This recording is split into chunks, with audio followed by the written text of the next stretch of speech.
वासुदेव शरण अग्रवाल जी ने अंग्रेजी में कुछ निबंध लिखे।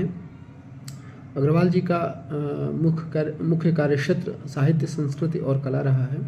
चूँकि उन्होंने पुरातत्व विभाग में भी बहुत वर्षों तक काम किया, अतः उनके कुछ निबंधों पर उनके इस पुरातात्विक ज्ञान का भी असर रहा है। जैसे masterpieces of Mathura sculpture, evolution of the Hindu temple and other essays, Varanasi seals and sealing, a museum studies, Indian art आदि अंग्रेजी में प्रकाशित उनके कुछ प्रमुख निबंध हैं। संस्कृति का स्वरूप उनका एक निबंध है। उस निबंध से कुछ उद्धरण मैं दे रहा हूँ। इससे वासुदेव शरण अग्रवाल जी की भाषा शैली और उनके चिंतन का पता चलेगा।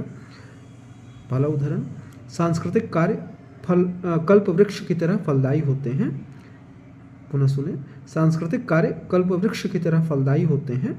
अपने ही जीवन की उन्नति, विकास और आनंद के लिए हमें अपनी संस्कृति की सुध लेनी चाहिए।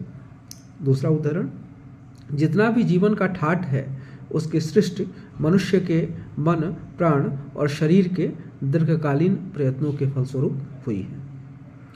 अपनी जनता अपनी पृथ्वी निबंध से कुछ उद्धरण, भूमि पर रहने वाली जनता का अभिप्राय विशृंखल जनसमूह से नहीं है, किंतु उस प्रकार के मानव समुदाय से है जिसने भूमि को सम बनाया और नाना प्रकार के पदार्थों की उपलब्धि के लिए पृथ्वी रूपी गौ का दोहन किया।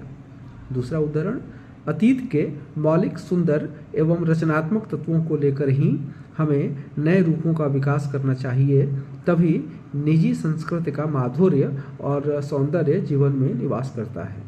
जनता और भूमि के पारस्परिक संबंधों का जो श्री वृक्ष है उसका संवर्धन ही सच्चा स्वराज्य है। तो यही था वासुदेव शरण अग्रवाल के बारे में मेरा सीमित ज्ञान।